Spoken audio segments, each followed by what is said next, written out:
So my first question to you is today, can you share a little bit about your background? Yes, ma'am. So I just wanted to say thank you for having me to be able to share about this topic. It's a very sensitive topic. Pretty much my background is my parents were teenage parents. I believe Mhm. my mom was 16, my dad was 15, when my mom became pregnant with me. Um, we grew up, started like in the kind of like in the projects, born and raised in St. Petersburg, Florida. I relocated now to Chicago, Illinois. I've been here now for 6 years. Mhm. Sexual abuse started for me as early as age 3. I remember telling my mom that Mhm. something was, you know, happening with my private parts. So we're gonna keep it Mhm. clean on here. Yes. And so my mother, she believed me, and that's a beautiful thing. So she took me to get examined.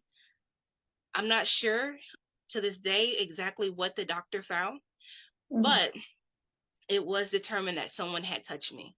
And I was like, with this particular relative, I wasn't able to be around that person for years. Mhm. So then it was one of my mom's friends. And then at age 5, it was a family member, which was a female relative, a female cousin that was a bit older than I. I Mhm. was 5 and she was about 13. Around that age, I was also introduced to pornography. And there's still images in my head that I can't get out today. Mhm. So, but to fast forward, like throughout from age 3 until about age 13, there was different encounters of sexual abuse and molestation from relatives and classmates and strangers and things as such. And age 14, I started going out into the streets. I had developed an addiction to sex and I was having sex with multiple men. Age 15, I think that might be like the second question, like when did I become a Christian? So I'm gonna Yes. back up for a second. But I did have a question before that because I just something just came to my mind. Do you feel Yes, that once a person goes through that experience that it opens up like a spiritual door for more abuse, like a cycle of abuse after that? I do. I do. I'm putting on my headphones for you guys. But I do believe that sexual perversion met me at age 3.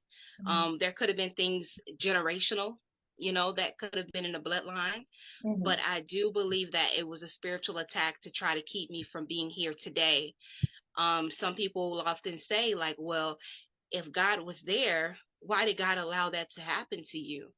I think instead of us focusing on, oh, that happened to me, and start to refocus and say it happened for me, because Mhm. I believe that God created us to become interdependent on each other so that I can go back and say, hey, I've been through that too.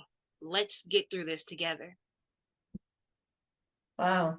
That's a great message that you just said, that we sometimes tend to blame God. Why did God did not save me from going through such an experience? And that's interesting. It's because he wants to use you to share that and help other people that have gone through that. Thank you for sharing that.